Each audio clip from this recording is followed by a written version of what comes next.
Assalamualaikum warahmatullahi wabarakatuh. Bertemu lagi dengan Budian dalam video pembelajaran online Solusi Belajar di Era Digital.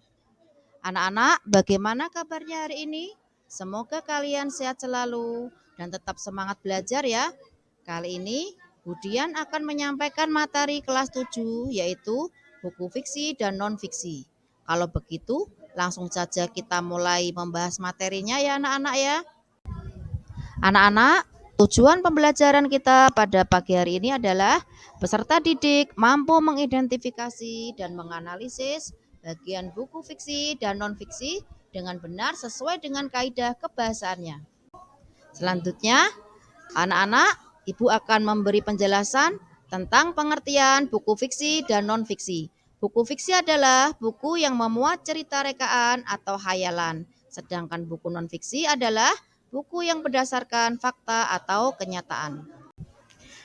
Anak-anak, selanjutnya kita akan tahu apa itu jenis-jenis buku fiksi dan non-fiksi. Jenis buku fiksi yang pertama adalah cerpen atau cerita pendek. Yang kedua adalah novel, terus cerita bergambar, komik, antologi, sains fiksi, novel, cerita bersambung, dan mite. Selanjutnya, jenis buku non-fiksi antara lain kajian ilmiah, modul, jurnal, kamus, bahan ajar, buku referensi, biografi, buku autobiografi, buku literatur, dan buku sejarah. Anak-anak, setelah kita membahas tentang jenis-jenis buku fiksi dan non-fiksi, kita akan tahu apa ciri-ciri buku fiksi dan non-fiksi.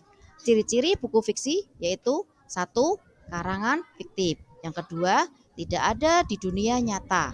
Yang ketiga adalah imajinatif.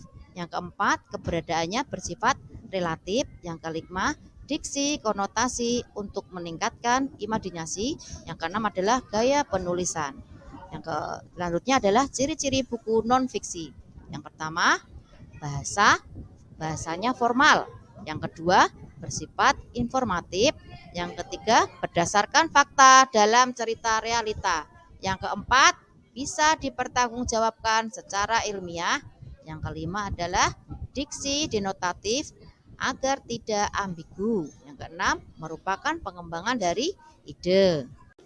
Anak-anak, selanjutnya kita akan bahas tentang bagian-bagian buku. Yang pertama yaitu berupa judul buku. Yang kedua ada sampul depan buku. Yang ketiga adalah penulis buku. Selanjutnya ilustrator buku, ada punggung buku, ada sampul belakang buku.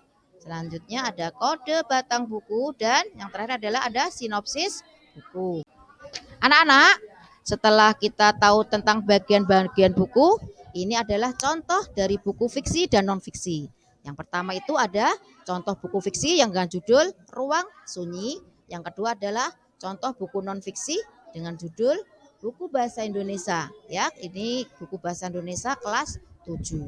Demikian ya, kalian sudah paham tentang buku fiksi dan non-fiksi anak-anak ya. Terima kasih anak-anak yang sudah belajar hari ini. Semoga tetap sehat selalu dan tetap semangat untuk belajar ya anak-anak ya. Budian akhiri, bertemu kembali pada video pembelajaran yang akan datang. Assalamualaikum warahmatullahi wabarakatuh.